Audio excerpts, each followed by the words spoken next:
நம்ம பலப்படுத்துகிற கிறிஸ்துவினால் எல்லாவற்றையும் செய்ய நமக்கு பலன் உண்டுன்னு சொல்லி பரிசுத்த வேதத்தில் நம்ம வாசிக்க கேட்கிறோம். When God is available and we don't seek God, and when we are in problems and we try to seek God, தேவன் இருக்கிற வேளையில அவரை நாம் தேடாமலும், பிரச்சனை அதிகமாக இருக்கிற வேளையில நாம் தேவன் அதிகமா தேடவும், அப்படியாக ஒரு சிந்தனை துவாரத்துக்குள் நாம் இருக்கிறவர்களாக இருக்கிறோம். ஆனா கர்த்தர் தாமே நம்மை உற்சாகப்படுத்துகிறார். மானானது நீரோடைகளுக்கு வாஞ்சித்து கதறுவதை போல் தேவா என் ஆத்மா அம்மை நோக்கி வாஞ்சித்து கதறுகிறது ஆண்டவரே. ஆம் தேவச்சனமே, நம்முடைய spiritual journey with God is very very important. எப்படிப்பட்ட ஒரு ஜீவித்தை நீங்க ஜீவித்துக் கொண்டு இருக்கிறீங்க? எதை நோக்கி உங்களுடைய ஜீவிகள் போய் கொண்டு இருக்கிறது? ரெண்டு தரமான உலகத்துக்கு மத்தியில நாம் வசித்துக் கொண்டிருக்கிறோம். ஒன்னு வெளிச்சத்துக்கு துவாரமாக, இன்னொன்னு இருட்டுக்கு துவாரமாக நாம் பார்க்கிறோம். நடு தளத்துல தான் மனுஷன் இந்த ரெண்டு பகுதிக்கு அவன் நேராக அவன் நடந்து கொண்டிருக்கிறான். ஒரு மனுஷனுடைய வாழ்க்கைக்குள்ள 12 மணி நேரமும் வெளிச்சமும் 12 மணி நேரமும் இருட்டும் சரிசமமாக அவன் காணும்படியாக கர்த்தர் இப்படியாக நியமித்திருக்கிறார். அவன் இருந்து போய்திலும் தேவனை அவன் எப்படி தேடுகிறான்?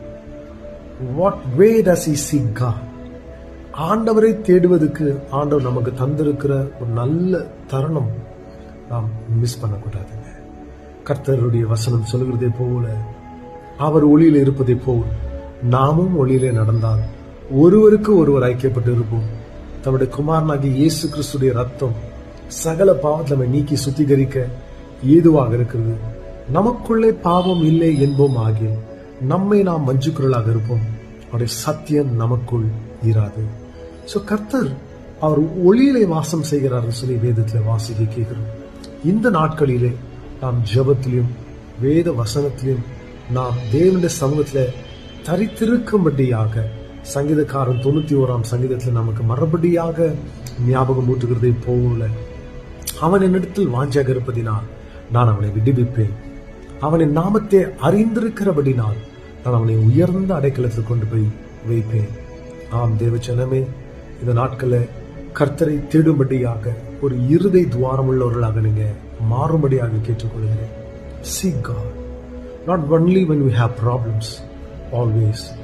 எப்பொழுதுமே நமக்கு சமயம் வாய்க்கும் போதெல்லாம் நாம் தேவனுக்கு துதிகளை செலுத்தும்படியாக, அவரை போற்றும்படியாக, ஆண்டவரை தேடும்படியாக நீங்கள் ஒரு நேரத்தை ஒதுக்கும்படியாக உங்களை கேட்டுக்கொள்கிறேன்.